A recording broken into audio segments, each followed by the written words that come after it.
आज के हमारे गेस्ट हैं इंडिया के टॉप आयुर्वेदिक एक्सपर्ट सुभाष गोयल जी, जो पिछले 30 सालों से आयुर्वेदिक नुस्खे और नेचुरोपैथी की मदद से लोगों की जिंदगियां बदल रहे हैं बिना किसी मेडिकल बिल, सर्जरी या फिर दवा के। इनके पास आपकी ऑलमोस्ट हर प्रॉब्लम का सॉल्यूशन है और इनके बताए गए नुस्खे आपको आसानी से अपने पास की पंसारी की दुकान से मिल जाएंगे। जैसा मुझे पता चला कि आप रोज़ के इतने सारे आपके पास लोग आते हैं अपनी अलग अलग प्रॉब्लम्स को लेके, कोई स्किन की प्रॉब्लम, कोई वज़न की प्रॉब्लम, डाइजेशन की प्रॉब्लम, और आप उन सबको सॉल्यूशन देते हो। और सबसे बड़ी बात है कि एकदम देसी उपाय, देसी इलाज, बिना किसी दवाई के, बिना किसी मेडिकल बिल के। तो ये बहुत बड़ी बात है। आप कब से हो इस फील्ड में और आप कैसे एंटर किए इस फील्ड में? एक बार मेरे माथे पे चोट लगी बहुत बुरी तरह से, ऐसे फट गया, ब्लड आने लगा। बचपन था, अप्रोक्सीमेटली 10-11 साल की उम्र रही होगी। अच्छा। तो मेरे दादी जी ने क्या किया, मेरे को अपने घुटने पे लेटा के अच्छे से गर्दन पीछे को डाल के हल्दी और फटकड़ी पानी में बॉईल किया। हाँ। उसके अंदर कॉटन रखा, उससे इसको वॉश करती रही। अच्छा। हफ्ता 10 दिन किया, ये ठीक हो गया। अच्छा। मतलब अगर आज की डेट में देखा जाए तो स्टेजेस होंगे, बहुत कुछ होगा, एंटीबायोटिक दिए जाएंगे, बड़ा कुछ दिया जाएगा, तब जाके ठीक हो या ना हो। लेकिन वो हल्दी फटकड़ी से हुआ। तो उसके बाद वो ऐसा फेमस हुआ नुस्खा, मैंने लोगों को बताया। जैसे अभी घरों में लेडीज हैं, काम करती हैं, वो छुरी से सब्जी काट रही हैं कुछ, तो कट लग जाते हैं, लगते ही रहते हैं। महिलाओं को अक्सर जो हाउस वाइफ है उनको लगते रहते हैं। और अब तो वो ऐसे कट लगते हैं, इग्नोर भी कर देते हैं, इग्नोर लगा हुआ है, लगा हुआ।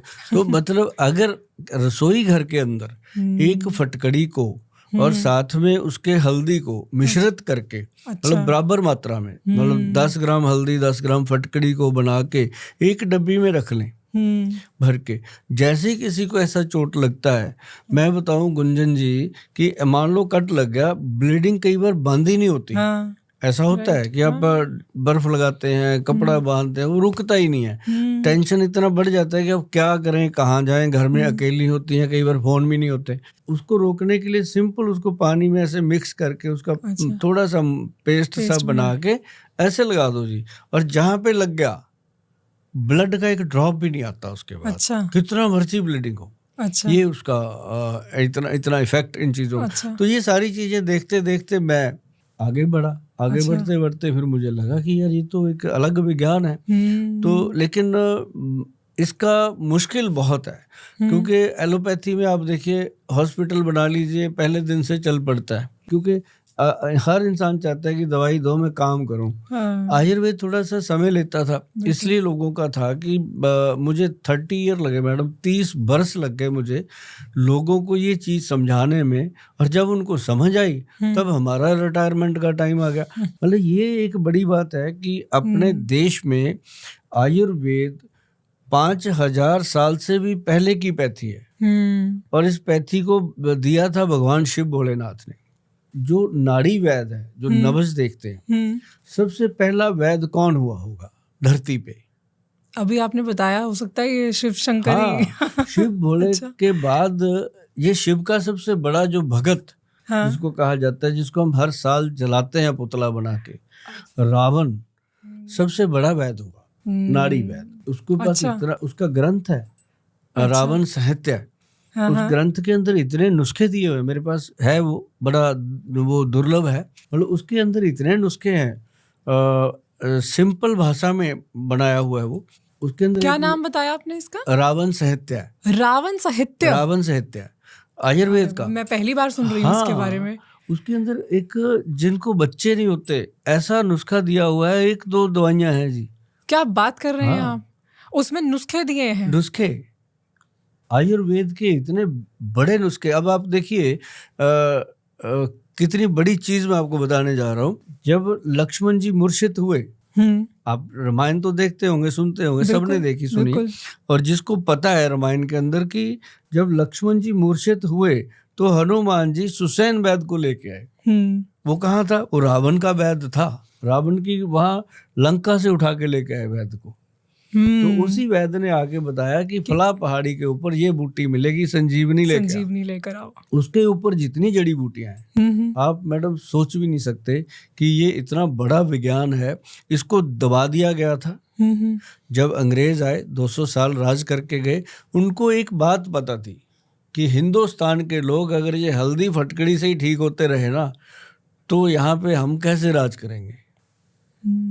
मतलब आप देखिए कि बुखार चढ़ जाता है ना तो गिलोय पी लेते थे, छींक आती है, नजला कोल्ड हो जाता है तो थोड़ी सी काली मिर्च, थोड़ा सा वो क्या मलट्ठी और उसके साथ वो दालचीनी डाल के पानी में बॉईल करके पी लेते थे, ठीक हो जाते थे। तो अंग्रेजों को तो बड़ी तकलीफ हुई। उन्होंने हमारी जो सबसे बड़ी आयुर्वेद की यूनिवर्सिटी थी जला दी, एक एक ग्रंथ जला दिया। वो अपनी तरफ से इसको खत्म करके चले गए थे। लेकिन ये संजीवनी है, ये राख से भी पैदा हो जाती है। आपने देखा होगा मैडम, एलोवेरा माना गया है ना कि संजीवनी है। वो एलोवेरा राजस्थान में पैदा होता है जहाँ पानी की बूंद भी नहीं मिलती, ऐसी मिट्टी में पैदा हो जाता है। तो मतलब आयुर्वेद जो है ये मेरे रोम रोम में बस गया। मेरे लिए बचा था एक तो नेचुरोपैथी का कोर्स मैंने कर लिया, योगा का कर लिया, है ना, तो एक नाड़ी वैद्य का किया। अच्छा। तो ये कोर्स करके फिर मेरे को इसमें एंट्री मिल गई कि मैं ये काम कर सकता हूँ कि लोगों को कम से कम मैं नुस्खे तो बताऊं जो मुझे पता है। बिल्कुल। तो फिर मैडम ऐसे शुरू हुआ, आयुर्वेद को पूरी तरह समर्पित कर दिया और लोगों ने पूरी तरह मुझे अपने गल पेट लगाया, पूरी तरह मोहब्बत दी है लोगों ने। और मैं समझता हूँ कि मेरा ये जीवन जो है वो सार्थक हुआ है और मुझे अब दुनिया से जाने का कोई गम नहीं है। हमारे देश को एक बहुत ही महान आत्मा कह लो, बहुत ही योग्य पुरुष कह लो, जो मिला प्रधानमंत्री के रूप में। उन्होंने एक बहुत बड़ा काम कर दिया कि आयुष डिपार्टमेंट बना दिया। बिल्कुल। भारत में जो यूनिवर्सिटियां अंग्रेज जला के चले गए थे उसको आयुष डिपार्टमेंट के माध्यम से खड़ा कर दिया। ये बहुत बड़ी बात हुई हमारे आयुर्वेद लोगों राइट। और उसी की वजह से अब ये सारी चीजें धीरे धीरे वापस आ रही हैं। लोगों का इंटरेस्ट भी आ रहा है। हाँ? और इस पे अब हम देखते हैं सोशल मीडिया पे भी बहुत कंटेंट होता है और आप जैसे, स्पेशली आप जैसे लोग जो इस तरह के प्लेटफॉर्म्स पे आके या फिर अपनी वॉइस के थ्रू जो अवेयरनेस फैला रहे हो, ये बहुत ज़्यादा ज़रूरी है। जैसा आपने बताया कि ये हमारी इंडियन चीज़ है, खजाना है ये हमारा, तो ये कहीं जाना नहीं चाहिए। मैडम दुनिया में एक ही चीज़ है कि हम लोग हर चीज को इज्जत देते हैं। गऊ को माता कहते हैं, भारत को माता कहते हैं। कोई कहेगा अमेरिका माता, कोई कहेगा कनाडा माता, नहीं कहेगा भारत माता। भारत माता कहेगा। ये एक गुलदस्ता है, इसके अंदर जो भी चीजें हैं, जैसे मान लो अगर आयुर्वेद हमारी विरासत है, आयुर्वेद हमारी धरोहर है, तो हमें पता है कि आप भी जो जी रहे हो, हम भी जो जी रहे हैं, सारी दुनिया जो जी रही है, ये आयुर्वेद ही है। लेकिन मैं एक बात जरूर कहता हूँ कि जब भी कोई नुस्खा आप सुनते हो या आपको कोई बता के जाता है, चाहे वो सुभाष गोयल ही क्यों ना हो, कोई भी बता के जाता है, तो अपने किसी भी नजदीकी वैद्य से, डॉक्टर से या अपने घर में बड़े बूढ़ों से सलाह करके उसको इस्तेमाल कीजिए। ऐसे अंधविश्वासी कोई भी चीजें नहीं करनी चाहिए। ये बहुत इंपॉर्टेंट बात की है आपने। सर मैं बात करना चाहती हूँ डाइजेस्टिव रिलेटेड प्रॉब्लम्स की, बिकॉज आजकल हर किसी को एसिडिटी, ब्लोटिंग, कुछ ना कुछ डाइजेस्टिव इशू रहता ही रहता है। तो इसके लिए कोई देसी सॉल्यूशन है आपके पास? अभी जैसे थोड़े दिन पहले मैंने नुस्खा बताया था मैडम, कि सौंफ, जीरा और अजवाइन, ये था गट हेल्थ के लिए। अच्छा। आपका गट हेल्थ कैसे ठीक रहे, सौंफ, जीरा और अजवाइन तीनों को बराबर मात्रा में लेना है और लेकर के तवे पे रोस्ट कर लेना है। ठीक है। उसके बाद उसको मिक्सी में डाल के ग्राइंड कर दो ठंडा होने पे। वो जो पाउडर है बॉटल में भर के रख लो। 1 चम्मच सुबह, दोपहर, शाम, 2 बार, 3 बार खाना खाते हो 3 बार, 2 बार खाते हो तो 2 बार। पाउडर को चबा चबा के चूस चूस के खाओ, पानी से नहीं लेना। जब मुंह में खत्म हो जाए वो, फिर पानी पीना है, वो भी गुनगुना सा। अच्छा। आप देखेंगे कि जितना भी एसिडिटी था, जलन थी, पेट बाहर तोंद निकली हुई थी और लीवर फैटी हो रहा था, ऐसी सारी चीजों के लिए इफेक्टिव है। अच्छा। अब इसको अगर डब्बी में डाल के दे दूंगा टकेर चूरन बोल के, फिर तो लोग 2000 भी दे देंगे। अब मैं बता रहा हूँ कि 200 में बन जाएगा, तो बहुत सारे लोग डाउट करते हैं कि क्या करेगा ये सौंफ, जीरा, तो ये तो ऐसे ही बताई जा रहे हैं गोयल साहब। इसे हम पानी में भी बॉईल करके ले सकते हैं? ले सकते हैं। तीनों चीजों को पानी में उबाल के फिर उसको छान के भी ले उबाल के लेने से ज्यादा बेटर बताऊं जब हम उबालते हैं तो इसके काफी जो प्रॉपर्टीज होती हैं वो चली जाती है। अच्छा। अगर इसको पानी में डाल के रात को रख दें, हाँ। मतलब गुनगुने पानी में रात को डाल के रख दें, सुबह पी लें। सुबह उसको और अगर आपको लगता है मैंने दिन में पीना है तो आप उसको इतना क्वांटिटी में डाल लो कि दिन में 2-3 बार उसको पी सको अलग अलग से। तो ये बहुत इफेक्टिव है। थोड़ी कुछ कॉमन बीमारियों की बात करते हैं। मेरे पास बहुत लोग आते हैं और बहुत लोगों के मैसेजेस भी आते हैं जो अपने वज़न से परेशान हैं। वज़न के लिए आपके पास क्या इलाज है? किसी का वेट बढ़ रहा है और आजकल तो ये प्रॉब्लम बढ़ती जा रही है, ओबेसिटी इंडिया में। तो देसी तरीके से अगर किसी को अपना वज़न घटाना हो 5, 10, 15 किलो, तो क्या ये पॉसिबल है? और अगर हाँ तो कैसे? ये बिल्कुल पॉसिबल है। क्या होता है मैडम, जब वेट बढ़ना शुरू होता है ना तो उसमें बॉडी के अंदर एक दोष पैदा होता है। अच्छा। थायराइड। थायराइड जो है वो कम हो जाए या बढ़ जाए ये नुकसान है। थायराइड ग्लैंड जो है इसी की कृपा से हम चलते हैं। सबसे बड़ा इसका रोल है बॉडी में। हाँ जी। तो इसको नॉर्मल रखने के लिए, देखो मैं कहाँ से वेट कम कर रहा हूँ, ध्यान रखिएगा। नॉर्मल रखने के लिए काली मिर्च, मग पीपल और सौंठ, सूखा हुआ अदरक, और इसके अंदर एक बहेड़ा और एक इसमें डालना है बाइबडिंग। बाइबडिंग जो होते हैं वो डक्के से होते हैं, जड़ी बूटी है, पंसारी दे देते हैं। तो बाइबडिंग डाल के ये 5 चीजें हैं मैडम, 5 का पाउडर बनता है बहुत अच्छा। और होता तीखा है क्योंकि काली मिर्च भी तीखी है, सौंठ भी तीखा है, ये तीखा पाउडर होता है। एक कैप्सूल में आ जाता है, एक चुटकी भर। अच्छा। लेके ऐसे मुंह में रख लो, उसके अंदर मुंह में सलाइवा बनता है। अच्छा। पानी भर जाता है पूरा। अगर उसको चूसते रहो तो पूरा 1 गिलास पानी जितना पानी पेट में चला जाता है मुंह से, सलाइवा बन के। अच्छा। नोटिस नहीं करते अपन। तो वो जो सलाइवा है ना जी, वो थायराइड ग्लैंड का पोषण करता है, इसको ग्लैंड को।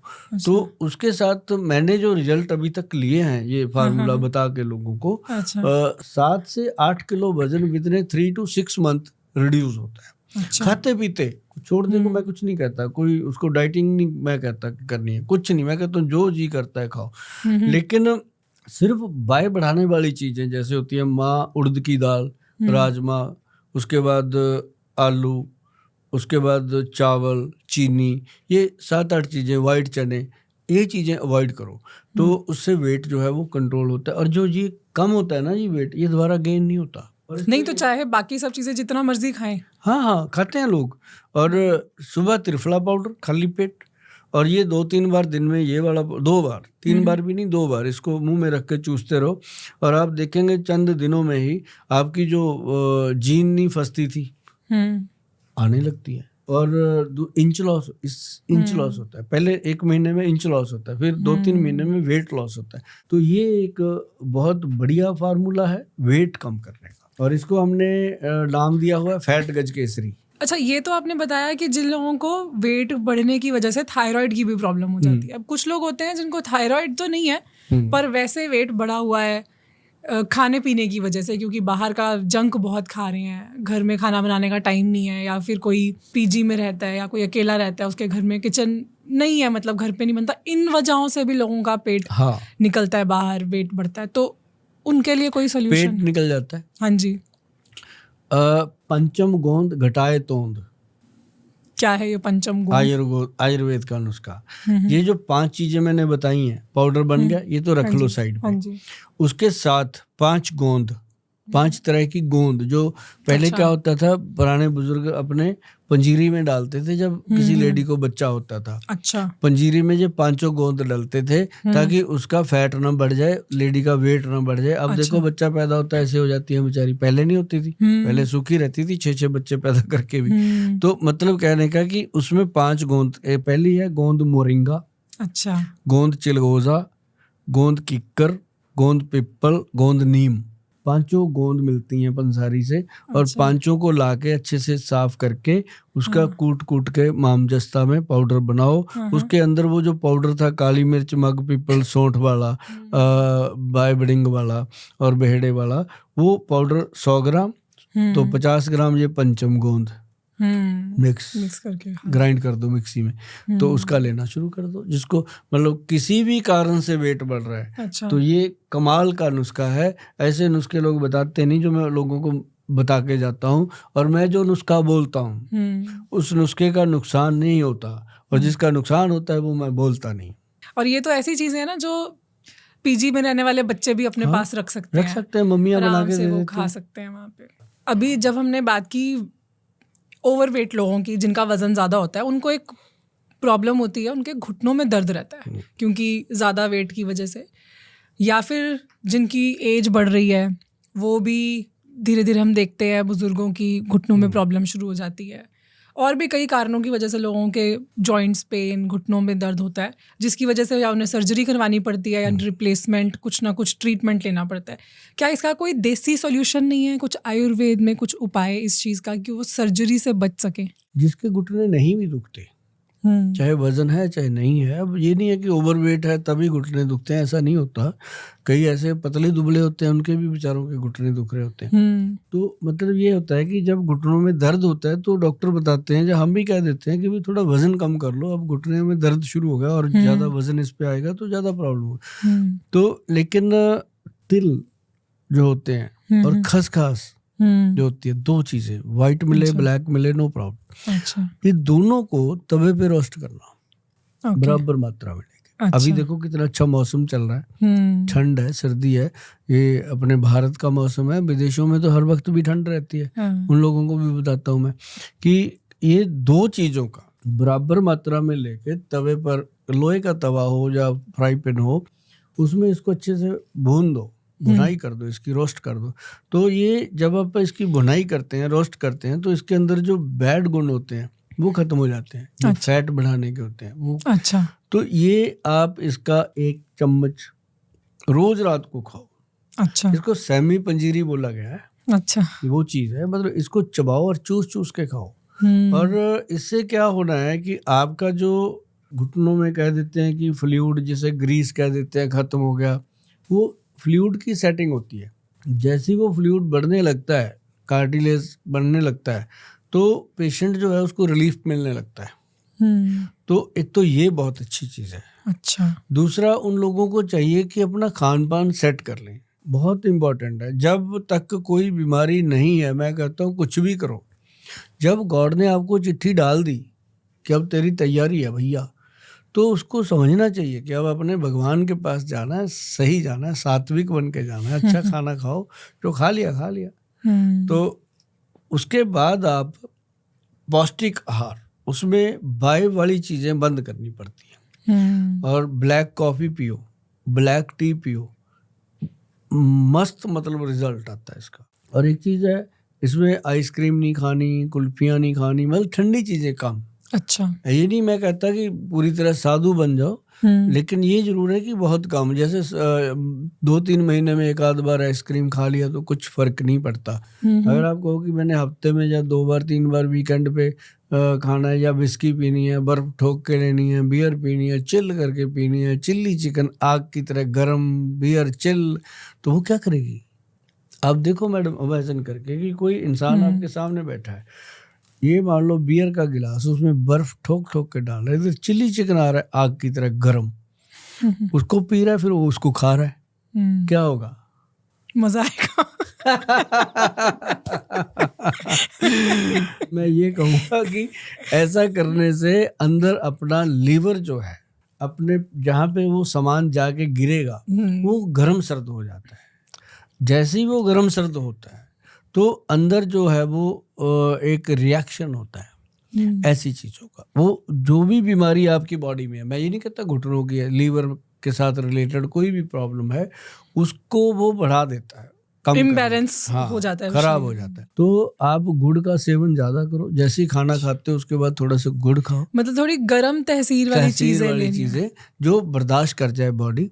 इतना भी गर्म ना हो कि अपने को बवासीर हो जाए, मतलब तासीर ऐसी हो चीजों की जो वफा करें, आपको फायदा करें। और एक चीज आपको और फायदा करेगी इसमें, दूध लो, अगर दूध पीते हो, नहीं पीते तो आप पानी ले लो गर्म, उसमें पंचम हल्दी डालो 2 चुटकी, 1 चुटकी हींग डालो, हींग विधानी हींग, और 1 चुटकी उसके अंदर काली मिर्च डाल लो।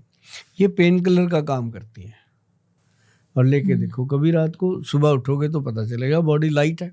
मैं एक्चुअली चाहती हूँ कि लोग जो भी अब आज की इस डिस्कशन को सुनने के बाद अपनी ज़िंदगी में जो भी उतारने वाले हैं, जो भी फॉलो करने वाले हैं, वो कमेंट करके ज़रूर बताएं, ताकि हम भी उनके कमेंट्स पढ़ेंगे, हमें भी अच्छा लगेगा, दिल खुश होगा कि कुछ आज उनको फ़ायदा हुआ। अगली बार दिल पे ही बात करेंगे। ठीक है, डन। ये तो बहुत इंटरेस्टिंग टॉपिक होगा।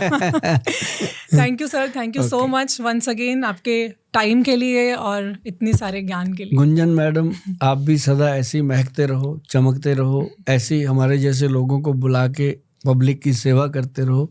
हम आपके लिए दुआ करते हैं। Thank you so much, thank you.